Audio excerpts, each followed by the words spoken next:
DCM DK Shivakumar versus Munirathna ನಡುವೆ ಕುರುಕ್ಷೇತ್ರ ಕಾಳಗ. ಒಂದು ಹೆಣ್ಣಿಗಾಗಿ ಆರ್ಆರ್ ನಗರದಲ್ಲಿ ಕುರುಕ್ಷೇತ್ರ ಅಂತ ಮುನಿರತ್ನ ಹೇಳ್ತಾರೆ. ಡಿಕೆ ಶಿವಕುಮಾರ್ ವಿರುದ್ಧ ಮುನಿರತ್ನ ಸರಣಿ ಸಿಡಿಗುಂಡುಗಳನ್ನ ಸಿಡಿಸಿದ್ದಾರೆ. ಪುಣ್ಯಾತ್ಮ ಡಿಕೆ ರವಿ ಬದುಕಿದ್ರೆ ನನಗ್ ಸಮಸ್ಯೆ ಆಗ್ತಾ ಇರಲಿಲ್ಲ. ಪರಾಜಿತ ಕುಸುಮಾಗೆ ಶಾಸಕಿ ಆಗೋ ಹುಚ್ಚು ಬಂದಿದೆ.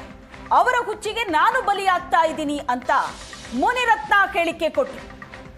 ಡಿಕೆ ಶಿವಕುಮಾರ್ ನನ್ನನ್ನ ಸಾಯಿಸ್ತಾರೆ ಅಂತ ಗೊತ್ತಿದೆ, ಸಾಯೋನಿಗೆ ಭಯ ಯಾಕೆ ಅಂತ ವೇದಿಕೆಗೆ ಹೋದೆ.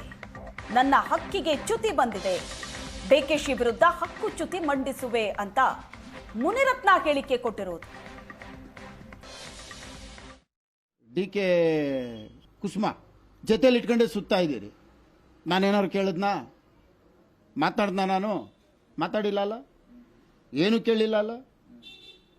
ನಾನೊಬ್ಬ ಪಬ್ಲಿಕ್ ಆಗಾದ್ರೂ ನನಗೆ ಮಾತಾಡ್ಬಿಡ್ಬೇಕಾಯ್ತು, ಕರಿ ಟೋಪಿ.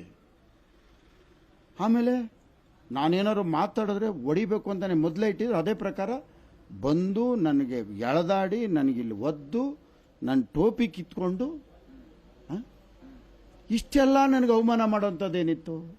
ನಾನೊಬ್ಬ MLA ನಪ್ಪ. ಅಥವಾ ಒಂದು ಲೆಟರ್ ಕಳಿಸ್ರಿ, ಈ ಕಾರ್ಯಕ್ರಮಕ್ಕೆ ನಿಮಗೆ ನಾವು ಕರೀತಾ ಇಲ್ಲ, ನೀವು ಬರಬೇಡಿ. ಓಕೆ, ಆಯಿತು, ಬರಲ್ಲ. ಯಾಕಂದರೆ ನೀವು ಹೇಳಿದ್ದೀರಿ, ನಾನು ಬರಲ್ಲ. ನಾನು ಪಬ್ಲಿಕ್ ಜೊತೆ ಕುಂತ್ಕೊಂಡ್ರೆ ನೀವು ನನಗೆ ಕರಿ ಟೋಪಿ ಅಂತೀರಲ್ಲಪ್ಪ. ಎಲ್ಲ ಪತ್ರಿಕೆಯಲ್ಲಿ ಜಾಹೀರಾತು ಕೊಟ್ಟಿದ್ದಾರಂತಲ್ಲ, ಡಿಪ್ಯೂಟೆಡ್ ಕ್ಯಾಂಡಿಡೇಟ್ ಕುಸುಮ ಅವರು ಹೇಳಿದ್ದಾರೆ. ಈಗ ನಮ್ಮ ಚಾನೆಲ್ ಮಾತಾಡಿದ್ದಾರೆ, ಪತ್ರಿಕೆಗಳೆಲ್ಲ ಈ ರೀತಿ ಜಾಹೀರಾತುಗಳನ್ನು ಕೊಟ್ಟಿದ್ದೀವಿ, ಕಾರ್ಯಕ್ರಮ ಇದೆ, ಮಾನ್ಯ ಡಿಕೆ ಶಿವಕುಮಾರ್ ಅವರು ಬರ್ತಾ ಇದ್ದಾರೆ, ಸಾರ್ವಜನಿಕರ ಜೊತೆ ಸಭೆ ಇದೆ, ಅವ್ರ ಜೊತೆ ನಡಿಗೆ ಇದೆ, ಇತ್ಯಾದಿ ಜಾಹೀರಾತು ಕೊಟ್ಟಿದ್ರ ಬಗ್ಗೆ ಸಹಜವಾಗಿ ಶಾಸಕರುಗಳಿಗೂ ಕೂಡ ಮಾಹಿತಿ ಹೋಗಿರುತ್ತೆ ಹೇಳುವಂತ ಮಾತನ್ನು ಅವರು ಹೇಳಿದ್ದಾರೆ. ಈಗ ಗೊತ್ತಾಯ್ತು. ಇಷ್ಟು ದಿನ ನಾನು ಹಂಗೆ ಅನ್ಕೊಂಡಿದ್ದೆ ಡಿಕೆ ರವಿ ಹೆಂಡ್ತಿ ಪ್ರೋಟೋಕಾಲ್ ಗೊತ್ತಿರುತ್ತೆ ಅಂತ. ಈಗ ಗೊತ್ತಾಯ್ತು. ಇಷ್ಟು ದಿನ ನನಗೆ ಅರ್ಥ ಆಗಿರಲಿಲ್ಲ. ಇವರು ನನಗೆ ಹೇಳಂಗಾಗೋಯ್ತಾ? ಇವ್ರ ಹತ್ರನೂ ನಾನು ಕೇಳಿಸ್ಕೋಬೇಕಾ? ಇವರು ನನಗೆ ಆಹ್ವಾನ ಕೊಡೋದು. ಇವ್ರು ಯಾರು ಅನ್ನೋದು ಫಸ್ಟ್ ನನಗೆ ಹೇಳಲಿ. ಇವ್ರು ಫಸ್ಟ್ ಯಾರು ಅನ್ನೋದು ಹೇಳ್ಬಿಟ್ಟು ಆಮೇಲೆ ಇವ್ರು ನನಗೆ ಆಹ್ವಾನ ಕೊಡಲಿ. ಬಹಳ ಮುಖ್ಯವಾದ ಪ್ರಶ್ನೆ ಏನಂದ್ರೆ, ಈಗ ನಿಮಗೆ ನಿಮ್ಮ ಹಕ್ಕಿಗೆ ಚ್ಯುತಿಯಾಗಿದೆ ಅಂತ ನೀವು ಹೇಳ್ತಾ ಇದ್ರಿ. ನೀವು ಯಾರ ಮೇಲೆ ಕಂಪ್ಲೇಂಟ್ ಕೊಡ್ತೀರಿ? ಈಗ ಡಿಕೆ ಶಿವಕುಮಾರ್ ಮೇಲೆ ಅವರಿಗೆ ಕಂಪ್ಲೇಂಟ್ ಕೊಡ್ತಿರೋ ಅಥವಾ ಅಲ್ಲಿ ಸ್ಥಳೀಯ ಅಧಿಕಾರಿಗಳ ಮೇಲೆ ದೂರು ಕೊಡ್ತಿರೋ? ಹೇಗೆ, ಏನ್ ಪ್ಲಾನ್ ಮಾಡಿದಿರಿ? ಡಿಕೆ ಶಿವಕುಮಾರ್ ಅವರು ಹಕ್ಕುಚ್ಯುತಿ ಮಾಡಿದ್ದಾರೆ. ಅದನ್ನು ನಾನು ನಮ್ಮ ಸ್ಪೀಕರ್ ಅವರು ಕೊಡ್ತೇನೆ. ಕಾನೂನುಬದ್ಧವಾಗಿ ಏನು ಮಾಡಬೇಕೋ ನಾನು ಅದೆಲ್ಲ ಮಾಡ್ತೇನೆ. ಇನ್ನು ಪ್ರಶ್ನೆ ಇಲ್ಲ. ಆಮೇಲೆ ಡಿಕೆ ಶಿವಕುಮಾರ್ ಅವರು ಭಾಳ ಜೋರಾಗಿ ಮಾತಾಡ್ತಾರೆ, ವೀರಾವೇಶದಿಂದ. ಫ್ಲೆಕ್ಸ್ ಕಟ್ಟಬಾರ್ದು ಯಾರು, ಫ್ಲೆಕ್ಸ್ ಇರಬಾರ್ದು ಯಾರು ಅಂತ ಹೇಳ್ತಾರಲ್ಲ. ಇವತ್ತದು ಕಾಂಗ್ರೆಸ್ ಕಾರ್ಯಕ್ರಮನ, ಸರ್ಕಾರದ ಕಾರ್ಯಕ್ರಮನ? ಕಾಂಗ್ರೆಸ್ ಕಾರ್ಯಕ್ರಮ ತಾನೇ ಮಾಡಿರೋದು.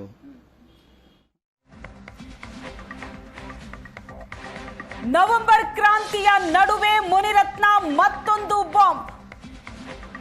ಸಿದ್ದರಾಮಯ್ಯನನ್ನ ಮುಗಿಸೋದಕ್ಕೆ ಕೇರಳದಲ್ಲಿ ಮಾಟ ಮಂತ್ರ. ಡಿಕೆ ಶಿವಕುಮಾರ್ ವಿರುದ್ಧ ಮುನಿರತ್ನ ಗಂಭೀರ ಆರೋಪ ಮಾಡಿದ್ದಾರೆ.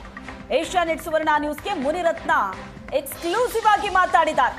ಕೇರಳದಲ್ಲಿ ಕೋಣ ಕಾಡು ಹಂದಿಯನ್ನ ಬಲಿ ನೀಡಿದ್ದಾರೆ. ಸಿದ್ದರಾಮಯ್ಯ ಮೇಲೆ ರೇಪ್ ಕೇಸ್ ಹಾಕೋದಕ್ಕಾಗಲ್ಲ, ಹೀಗಾಗಿ ಮಾಟ ಮಂತ್ರ ಮಾಡಿಸ್ತಿದ್ದಾರೆ ಅಂತ ಮುನಿರತ್ನ ಗಂಭೀರ ಆರೋಪ ಮಾಡಿದ್ದಾರೆ. ಮಾಟ ಮಂತ್ರದ ಬಗ್ಗೆ ನನ್ನ ಹತ್ರ ಮಾಹಿತಿ ಇದೆ ಅಂತ ಹೇಳಿದ್ದಾರೆ. ನನಗೆ ಬಹಳ ನೋವಿದೆ, ದುಃಖ ಇದೆ. ಒಂದು ಆತ್ಮಚರಿತ್ರೆ ಪುಸ್ತಕ ಬರೆದ್ರೆ, ನಾ ಕಂಡ ಅಂದಿನ ಸಿದ್ದರಾಮಯ್ಯ, ನಾ ಕಂಡ ಇಂದಿನ ಸಿದ್ದರಾಮಯ್ಯ ಅಂತ ಒಂದು ಪುಸ್ತಕ ಬರೆದ್ರೆ ಅದನ್ನಲ್ಲಿ ಎಲ್ಲ ವಿವರವಾಗಿ ಬರಿಬೇಕಾಯ್ತೈತೆ. ಯಾಕಂದರೆ ಆ ಸಿದ್ದರಾಮಯ್ಯ ಅಲ್ಲ, ಆ ಸಿದ್ದರಾಮಯ್ಯನ ನಾನು ನೋಡೋಕ್ಕಾಗ್ತಾ ಇಲ್ಲ. ಯಾಕೆ ಹಿಂಗಾಯ್ತೋ ನನಗೆ ಗೊತ್ತಿಲ್ಲ.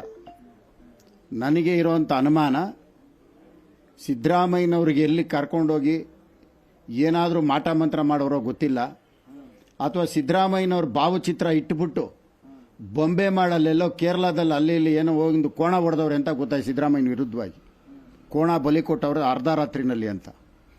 ಬಹುಶಃ ಆ ಕೋಣದ ಎಫೆಕ್ಟು ಸಿದ್ದರಾಮಯ್ಯ ಹಿಂಗಾಗಿ ಕುಂತಿರೋದು.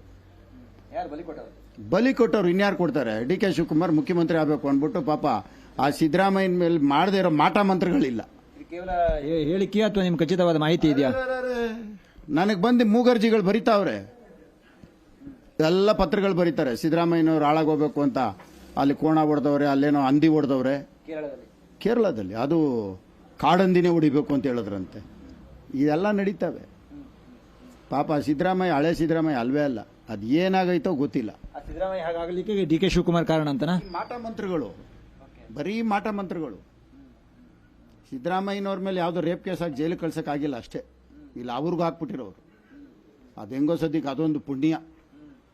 ಯಾಕಂದರೆ ಜಾರಕಿಹೊಳಿ ಆಯಿತು, ರೇವಣ್ಣ ಆಯಿತು, ರಾಜಣ್ಣ ಆಯಿತು, ಮುನಿರತ್ನ ಆಯಿತು, ಆಮೇಲೆ ಇನ್ಯಾರಪ್ಪ, ಇನ್ನೂ ಯಾರ್ಯಾರು ಅವರೇ. ಇನ್ನೊಂದಷ್ಟು ಜನದ ಪಾಪ ಇಲ್ಲಿ ತಿಂದು ಇಲ್ಲಿ ಚೆನ್ನಾಗಿದ್ದು ಅಲ್ಲಿ ನೀನಿದ್ರೆ ಸಿಡಿ ಬಿಡ್ತೀನಿ ಅಂತೇಳಿ ಕೆಲವರು ಅಲ್ಲೇ ಇದ್ದಾರೆ. ಈಗ ತಿರ್ಗಾ ಸಿಡಿ ಬಂದ್ಬಿಡ್ತದೆ ಅಂತ ಪಾಪ ಏನು ಮಾಡ್ತೀರಿ, ಹಿಂಗೆಲ್ಲ ಮಾಡ್ಕೊಂಡು ಕುಂಡ್ರಿಸ್ಕೊಂಡವ್ರೆ.